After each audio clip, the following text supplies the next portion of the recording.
ఆధునిక జీవనశైలిలో ఆరోగ్య స్పృహ పెరగడంతో చాలామంది సాధారణ గోధుమ పిండికి బదులుగా మల్టీగ్రెయిన్ పిండిని వాడుతున్నారు. మల్టీగ్రెయిన్ పిండిలో గోధుమలతో పాటు జొన్నలు, సజ్జలు, రాగులు, సోయాబీన్ మరియు శనగలు వంటి వివిధ రకాల ధాన్యాలు కలుస్తాయి. ఇది పీచు పదార్థం మరియు ప్రోటీన్లకు మంచి వనరు అయినప్పటికీ అందరి శరీరతత్వానికి ఇది సెట్ అవ్వదు.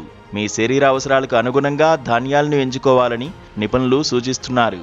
ఆరోగ్యానికి ఎంతో మేలు చేస్తుందని భావించే మల్టీగ్రెయిన్ పిండి అందరికీ సరిపడకపోవచ్చు.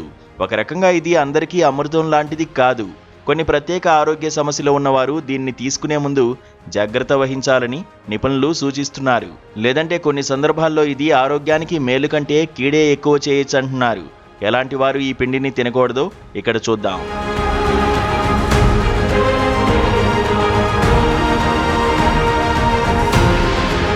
జీర్ణక్రియ సమస్యలో ఉన్నవారికి ఇది పడదనే చెప్పాలి.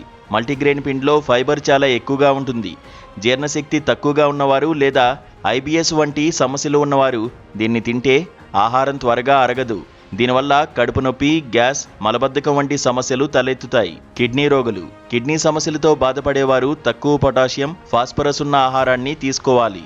మల్టీగ్రెయిన్ పిండిలో వివిధ రకాల చిరుధాన్యాలు కలవడం వల్ల వీటి శాతం పెరుగుతుంది. ఇది కిడ్నీలపై అదనపు ఒత్తిడిని కలిగిస్తుంది. చాలా మల్టీగ్రెయిన్ మిశ్రమాల్లో సోయాబీన్ పిండిని కలుపుతారు. సోయాలో ఉండే కొన్ని పదార్థాలు థైరాయిడ్ మందుల పనితీరును అడ్డుకుంటాయి. కాబట్టి థైరాయిడ్ ఉన్నవారు సోయా లేని పిండిని ఎంచుకోవాలి.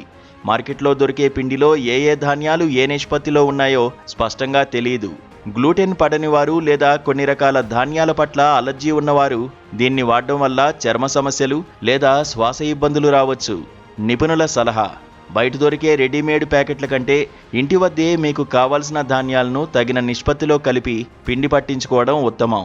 ప్రారంభంలో తక్కువ పరిమాణంలో తిని మీ శరీరానికి అది పడుతుందో లేదో గమనించాలి.